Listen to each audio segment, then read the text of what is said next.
reigniting passion for something that you have lost interest in might be really challenging at times and time consuming and frustrating, but there are steps by which you can take to reignite those passions that have died, those long dreams, those years of hard work that you thought have gone in vain.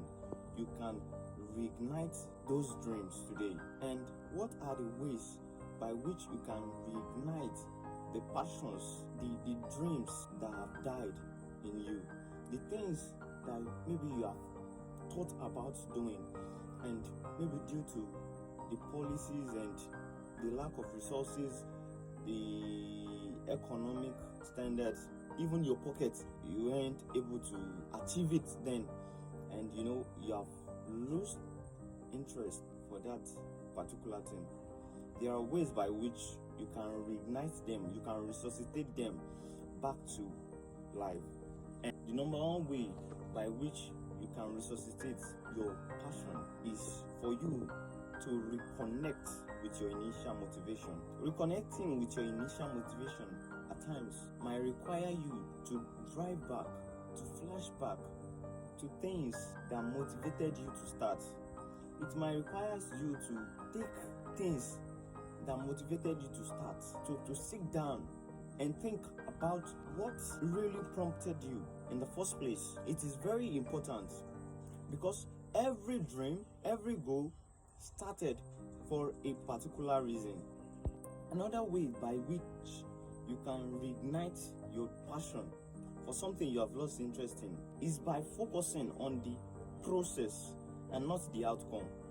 You see, most of the time we often focus on the outcome and not the process. But once you are well centered on the process and not the outcome, you see that you begin to look for ways to improve yourself. You begin to see flaws and mistakes that you have not been seen before. And how do you do this? There are times we often think about outcome. For example, a person that is just starting a content creating, or a person that is just starting a business, and the person is expecting a huge turnout of profits maybe in the first year of just starting a business.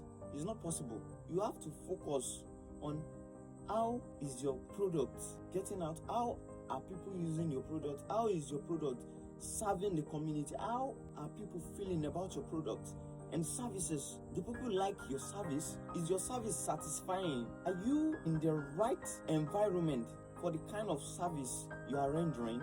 When you are focusing on the process, how you do it, where you do it, and what you do, you see, how you do it, the way, the stages you follow, and where you do it, it determines the progress, the place you do it, where you do it. Because if you are in the wrong environment, you can never any hedge in any kind of field you are.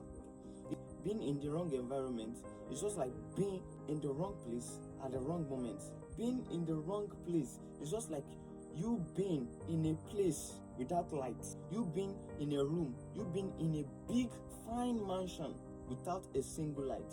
That is how huge the impact of being in a wrong environment is. You look at how, you look at what, and you look at where. We have talked about how, we have talked about where, and you look about what products are you doing, what service are you rendering out to people, what kind of service, what type of service are you rendering out to people. You look at the process. You don't look at the profit first. You check maybe your customers are satisfied with the kind of services you are rendering.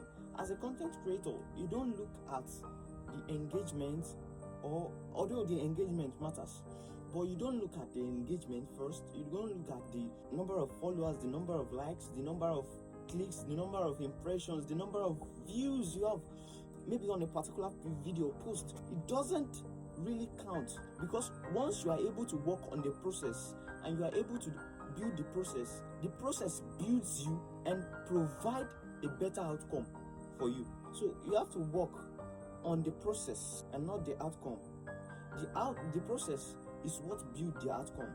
When you are a person that is focusing on the outcome and not the process. When you go through the outcome, then you might never get to know the process at all. There's no any shortcut to success in life. You follow the stages, you follow the process. Another way by which you can reignite passion for things that you have lost passion in is by you allowing yourself to rest. Allowing yourself to what? Rest. The mistake we make most of the time as young people is we often overstretch ourselves and we often go out of our boundary, out of our capacity, and that makes that drains out all the energy for a particular thing in us. That drains out all the passion, and before you know it, that particular dream, that particular thing that you have been thinking of, that you have been aspiring maybe to do, or you are doing it, you just give up at a crossroad because you are not resting. When your energy is burned out, take some time to relax. Most of us, we don't relax, we over ourselves.